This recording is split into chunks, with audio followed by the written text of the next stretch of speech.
Hey there, McAllister with Toasty DIY, and today I've got an interesting video for you that may end with me getting a job.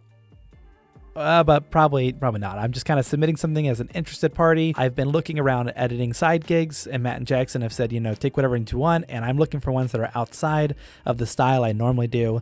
And as you all know, if you've watched any of the recent videos, that I'm collecting the One Piece trading card game because I love One Piece. I love One Piece apparently enough to wear 2 One Piece shirts in one day.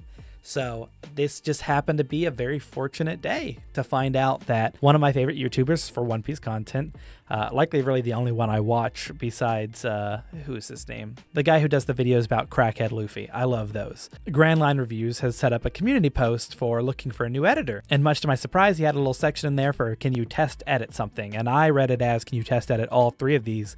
He had something about winning Cross Guild, hanging out, a clip of that, 10 seconds long, Sanji fighting, 10 seconds long, and I think the third one was like, I don't know, I didn't do the third one. I did read it wrong, and I did the first 2 thinking I had to do all 3, and I was trying to keep it within hours of my normal work hours to see if I could get it done. So in about an hour, I threw together 2 clips to see how they looked and how they worked, and I'm pretty proud of them considering it's not a style I normally do. However, I definitely need to work on finding more assets for this kind of editing. I don't have a lot of green screen anime slices, swipes, impacts, auras, things like that, and I feel like that could improve this, especially doing sound design as well. I didn't do it in this instance, but if I get some good, clips, I think they could look a lot better. So this video is really just a look at what I did and how I did it and how I go about learning a new style that I don't usually do. So that being said, I'm going to explain my process with some B-roll here, and then I will show you the end product at the very end if you want to see it. So with the first one, he wanted a clip of Sanji fighting, 10 seconds long, and what I went ahead and did is I saw that he had an example clip of Zoro fighting, which I'll place right here. So in this clip, we see Zoro's turning, spinning, slicing, doing all this stuff, and I was just breaking down what it's doing from a Premiere standpoint. The fact that Zoro's moving means they've animated keyframes, obviously. The fact that he's like spinning left and right, on kind of like a Z or X axis, if you want to call it that. Or yeah, we have the Z axis because we have X and Y. Means that they're using the basic 3D effect. So at least that's probably the least impactful way you could do it on a computer without slowing it down. You could theoretically corner pin Zoro turning, which would be the most horrendous thing ever. Knowing that they're using the basic 3D effect, knowing that all of those little slices, he has the anime speed lines. I have that same preset on my computer. Or not preset, that just downloaded green screen ready to go. I went ahead and started chopping up that video to kind of match his. I added and found on Envato Elements a nice like cartoon. I had to look up comic strip background, and it gave me those kind of flashy anime backgrounds, like when Sailor Moon transforms, those sort of wild colors in the background. And then I just animated out Sanji moving. I did my best. I really didn't get nitty gritty with the different keyframes of adding like ease in, ease out, messing with the velocity and things like that. I just wanted to try to pump these out because I thought I only had an hour to do it, and I thought I had to do 3. And I was trying to get it done in this workday so I could make this video. So that being said, his movement's kind of rough, and then I needed some, way to make it feel impactful. For Zoro, he added those slices. He had a good effect with that. So I just went through and looked up basic anime cartoon impacts on YouTube, found a green screen, found some I liked, cut those up, place those over where his foot lands so that way it kind of explodes. I added an opacity slowly going up so it didn't just appear out of nowhere, even though it probably could have. I just thought it looked a little bit more natural starting from the flames in his feet and then becoming a full fire than it was to just go ham right out the gate. So had him slam twice and then come forward, and I added this little, it would have been better if I definitely eased him in faster so that he stopped more aggressively, because I added that little dust cloud next to his foot, and that was interesting. The next shot I did was just like him and trying to use Ifrit and like standing there glaring, and I really wanted to add a blue flame to make that flame on his leg look real. However, I was failing to do so.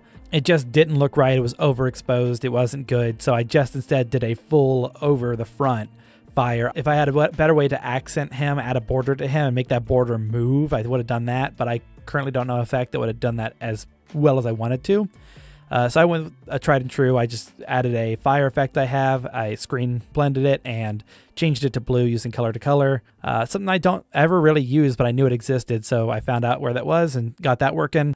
You'll see I use some transitions in this. I'm using the film impacts transitions. They're my favorite because you can change things like the color. Like when I do the flare impact, it doesn't just have to be red. I can change it to blue to match more Sanji's vibe. And then my last shot was just something goofy because, to be honest, I needed to find another photo of Sanji in his Egghead Island outfit, a PNG that I'd need to cut out to get what I wanted from that, and I didn't really have it. I had another PNG he gave us, but it wasn't Sanji in any sort of action pose, so it was him getting ready to fight. I didn't think it would fit what I was going for. So end all be all, that was really it for that one. I will show you the 2 clips at the very end to make this easy, because I might just send this whole video over to Grand Line Reviews and it might be unique. So I hope you enjoyed. If you're watching, hi. If you're not, that's if you're not, that's fine too. So the second one that I had to work on, I had a little bit more fun with, that I thought was more up the alley of something I could do. It definitely needs some, like, animation has certain tendencies like squash and stretch. I know there's rules to making an animation look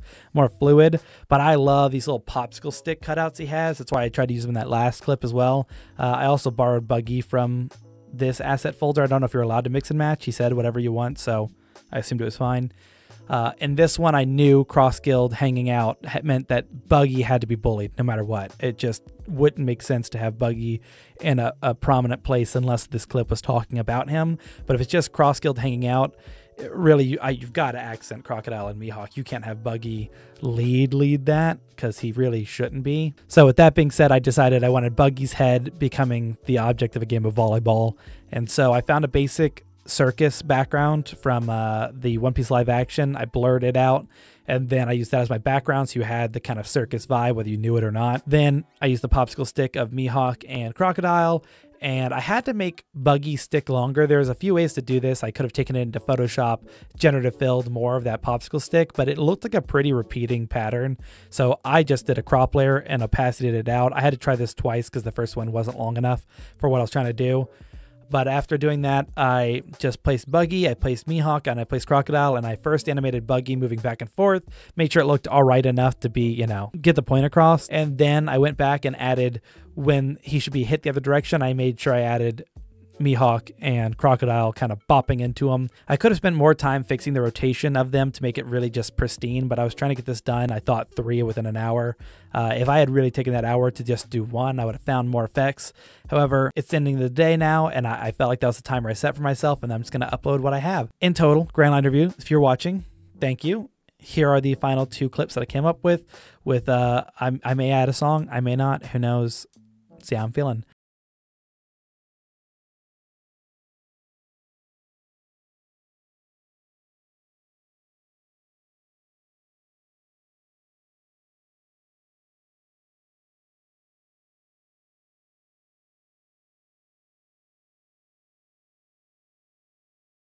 All right, so those were the 2 clips I made. I'm fairly happy with them. Every time an editor, I feel like, looks at any work that they've finished and rendered, they always see the things they could fix and do more of. And I feel like there's definitely some things that can be improved in what I've done, but I'm happy with what I created within the time limit. So thank you all for watching. If you have any questions, leave them in the comments down below. If I did a video a long time back about trying to edit like Michael Reeves. If you have any questions on an editor or a style or a thing that you want to see me replicate and tell you how I believe they do it, I love breaking down different editing and showing you how those effects work. I'm not a VFX person, but I can definitely, show you a thing or two about how to work Premiere. So if you have any questions, like I said, down below. But otherwise, thank you all for watching. Peace, Straw Hats.